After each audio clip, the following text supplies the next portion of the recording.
وَلَوْ آمَنَ أَهْلُ الْكِتَابِ لَكَانَ خَيْرًا لَهُمْ، اگر یہ اہل کتاب ایمان لے آتے تو انہی کے حق میں خیر ہوتی، انہی کا بھلا ہوتا۔ منہم المؤمنون وَأَكْثَرُهُمُ الْفَاسِقُونَ، ان میں کچھ لوگ ایماندار بھی ہیں جو اپنی کتاب پہ، توریت پہ، زبور پہ، انجیل پہ اپنے حساب میں ٹھیک سے ایمان رکھتے ہیں۔ وَأَكْثَرُهُمُ الْفَاسِقُونَ، مگر ان میں سے زیادہ لوگ وہ ہیں جو فاسق ہیں، نافرمان ہیں، خود اپنی کتابوں پہ بھی ٹھیک سے ایمان نہیں رکھتے۔ لَن يَضُرُّوكُمْ إِلَّا أَذًى،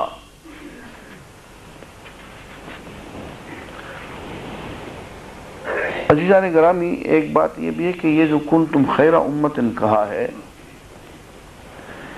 اس میں دو باتیں ہیں۔ پہلی بات تو یہ ہے کہ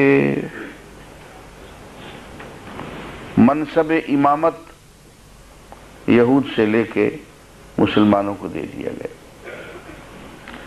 اس لیے کہ مسلمانوں کے آنے سے پہلے تک بنی اسرائیل جو تھے وہ خیر امت تھے۔ بنی اسرائیل نے جب اللہ کا کام چھوڑ دیا، دعوت دین کا کام، اقامت دین کا کام، تو اللہ نے ان کو معزول کر کے یہ امامت، قیادت، سیادت مسلمانوں کو دے دی۔ پہلی بات تو یہ۔ دوسری بات، ایک بہت دلچسپ حدیث ہے اور وہ توریت میں بھی میں نے پڑھی ہے۔ وہ حدیث یہ ہے کہ حضور اکرم صلی اللہ علیہ وسلم نے فرمایا کہ اللہ تعالیٰ نے جو امتیں پیدا فرمائیں اس کی مثال ایسی ہے جیسے کہ ایک شخص نے جو اپنے گھر میں کام کروا رہا ہے، کچھ مزدور رکھے اور مزدوروں سے طے کیا کہ تم سارا دن صبح سے لے کے شام تک تم یہاں کام کرو گے، یہ مکان بنانا ہے تم نے۔ تو کچھ مزدوروں نے کام کرنا شروع کیا، لیکن جب دوپہر ہوئی تو ان کا دل برا ہو گیا۔ انہوں نے کہا جی ہم سے کام نہیں ہوتا، یہ کام بڑا سخت ہے، ہم تو جا رہے ہیں۔ تو آدھے دن کی مزدوری دے کے مالک نے ان کو رخصت کر دی اور مزدور رکھ لیے۔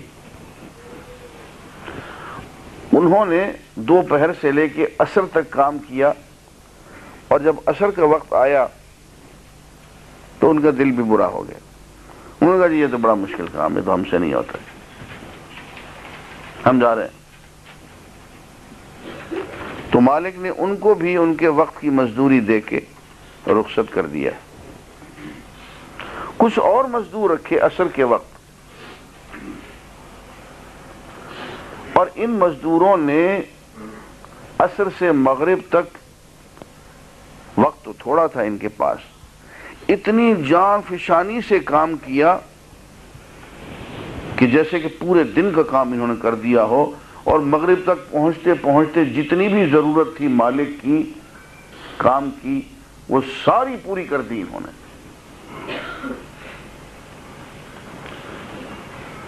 فرمایا کہ جو صبح سے دوپہر تک کچھ مزدوروں نے کام کیا یہ پہلی امتیں تھیں، جو دوپہر سے عصر تک جن لوگوں نے کام کیا یہ بھی پہلی امتیں تھیں، اور خصوصاً اہل کتاب۔ اور عصر سے مغرب تک جن لوگوں نے کام کیا اور جن کو کام تو انہوں نے تھوڑا دے دی، ان کو تو میں نے تھوڑے تھوڑے وقت کی مزدوری دی تھی، تم نے تھوڑی دیر میں آ کے اتنا کام کر دیا اور میرے کام کو مکمل کر کے دے دیا کہ تمہیں میں سارے دن کی مزدوری دیتا ہوں۔ فرمایا یہ آخری لوگ جو ہے نا مزدور، یہ امت مسلمہ ہیں، یہ امت محمدیہ ہے، کہ سب سے آخر میں آئے، سب سے تھوڑا وقت لیا لیکن سب سے زیادہ کام کر کے دے دیا۔ یا فرمایا کنتم خیر امت، تم دنیا بھر کی تمام امتوں کے مقابلے میں سب سے بہتر امت ہو۔ اب تک جتنی امتیں آئیں اگر موازنہ کیا جائے تو ان سب کے مقابلے میں تم سب سے بہتر امت ہو۔ اور ایک بات اور بھی ہے، حدیث میں ہے کہ بعض انبیاء تو ایسے ہوں گے کہ اس نبی پہ ایمان لانے والے کل 4 آدمی ہوں گے۔ بعض انبیاء ایسے ہوں گے قیامت کے دن آئیں گے تو ان کے ساتھ نبی کے ساتھ کل 3 آدمی آ رہے ہوں گے، پوری امت 3 آدمیوں پہ مشتمل ہوگی۔ بعض ایسے ہوں گے ان کے ساتھ 2 آدمی آ رہے ہوں گے۔ بعض نبی، ایسا نہیں کہ نبی سستی کرتا رہا، غفلت کرتا رہا، اپنی طرف سے وہ پوری محنت کرتا رہا لیکن صرف 2 آدمی ساتھ ملے۔ بعض نبی کہ ان کے ساتھ صرف 1 آدمی ہوگا، وہی آدمی اس کی پوری امت ہوگا۔ اور حدیث میں آتا ہے کہ بعض نبی ایسے بھی ہوں گے جن کے ساتھ 1 آدمی بھی نہیں ہوگا، ساری زندگی محنت کرتے رہے، تبلیغ دعوت کا کام کرتے رہے، 1 منٹ انہوں نے ضائع نہیں کیا، لیکن شاباش ہے اس انسان کے کہ 1 آدمی بھی اللہ کے نبی پہ ایمان نہیں لایا پوری قوم میں سے۔ تو قیامت میں اللہ کا نبی تنہا آ جائے گا اپنی پوری قوم پہ شاہد بن کے کہ اے اللہ میں گواہ دیتا ہوں میں نے اپنی پوری قوم کو دن رات تبلیغ کی ہے، میں نے کوئی وقت ضائع نہیں کیا ہے، میں نے کوئی ان کے ساتھ کوتاہی نہیں کی ہے، لیکن میں نے پوری بات دین کی، آپ کا پورا پیغام اے اللہ میں نے پہنچا دیا، لیکن 1 آدمی بھی مجھ پہ ایمان لانے والا نہیں نکلا۔ یہ بھی ہوگا۔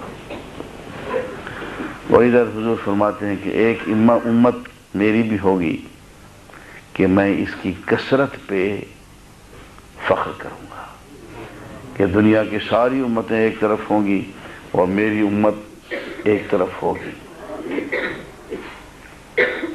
ہاں، یہاں ایک جملہ ہے، آپ اہل علم ہیں اس لیے سنا دیتا ہوں، ورنہ وہ جملہ منہ سے نکالتے ہوئے مجھے سچی بات ہے بہت ڈر بھی لگتا ہے، شرم بھی آتی ہے۔ آپ فرمائے کہ انا اکافر بکم الامم، میں تم پہ اور تمہاری کثرت پہ قیامت کے دن سب لوگوں کے سامنے فخر کروں گا اور میں تمہارا حوض پہ انتظار کروں گا۔ آگے فرمائے فلا تسودوا وجہی، فلا تسودوا وجہی یقتل بعضکم عنق بعض، لیکن دیکھو خیال رکھنا میرا منہ کالا نہ کرا دینا، کہ میرے بعد تم کافر ہو جاؤ، دین کو چھوڑ دو اور ایک دوسرے کی گردنیں مارنے لگو، ایک دوسرے کو قتل کرنے لگو، ایسا نہ کرنا۔ یہ لفظ جو ہے حدیث میں ہے، اور سچی بات یہ ہے کہ اس کا چھپانا بھی جرم ہے، نہ سنائیں تو جرم ہے، اور اگر سنائیں تو روح کانپ اٹھتی ہے کہ حضور کیا جملہ ارشاد فرمائے کہ دیکھو مجھے شرمندہ مت کرنا لوگوں کے سامنے، اور الفاظ جو ہے استغفر اللہ، لا تسودوا وجہی، دیکھو میرا منہ کالا نہ کر دینا۔ تو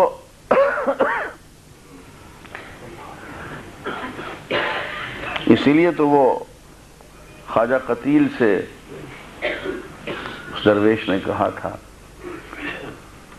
خواجہ قتیل شاعر تھے نا، نعت گو تھے، تو ان سے ایک مجذوب آدمی ملنے گیا تو دیکھا وہ نائی کی دکان پہ شیو بنوا رہے ہیں، تو اس مجذوب نے کہا خواجہ ریشمی تراشی، خواجہ تم بھی شیو بنوا رہے ہو؟ انہوں نے کہا بلے ریشمی تراشم دل کسرا نمی خراشم، اور یار میں اپنی داڑھی مڈوا رہا ہوں، کسی کا دل تو نہیں دکھا رہا ہوں۔ تو اس نے کہا دل کسرا نمی خراشی دل رسول اللہ می خراشی، ہاں ٹھیک کہتے ہو، کسی ایسے ویسے کا دل نہیں دکھا رہے ہو، صرف رسول اللہ کا دل دکھا رہے ہو، کہ رسول اللہ کو اطلاع ہے کہ میری امت کیا کر رہی ہے۔ عزیزان گرامی، حدیث میں ہے، اور یہ حدیث میں نے نجد کے علماء سے سنی ہے.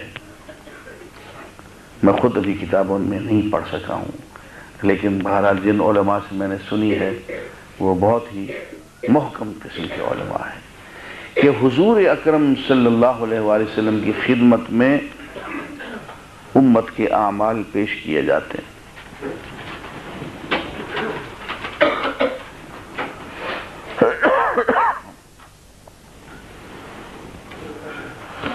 اور بعض احادیث میں یہ ہے کہ سوموار کے دن اور جمعرات کے دن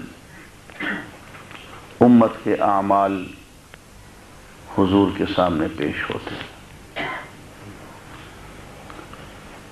تو اب اس کی کیا شکل ہوگی اب اللہ جانے بھائی، یہ معاملہ گمبھیر ہے، لیکن حدیث ہے اور حدیث صحیح ہے. اور مجھے جس شخص نے یہ حدیث پڑھائی ہے میرا بہت ہی عزیز دوست، اللہ اس کو غریق رحمت کرے، بہت بڑا محدث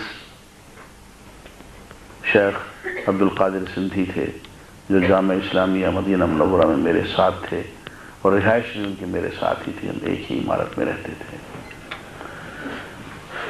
تو مجھے یہ حدیث ان کے منہ سے سن کے حیرت ہوئی، کیونکہ وہ بڑے متشدد آدمی تھے اپنے مسلک میں اور احادیث کے معاملے میں بھی بہت سخت گیر آدمی تھے.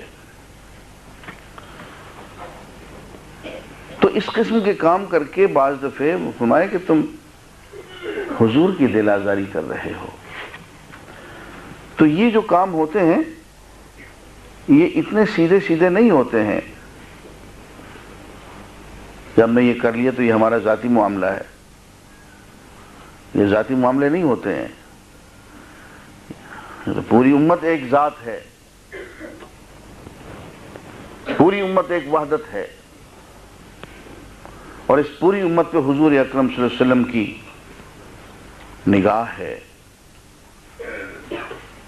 اور اگر امت پھل پھول رہی ہو تو حضور کو خوشی ہوتی ہے، اور امت اگر زوال میں جا رہی ہو تو حضور اکرم صلی اللہ علیہ وسلم کو اس کی اطلاع کی جاتی ہے اور آپ اس پہ مغموم ہوتے ہیں.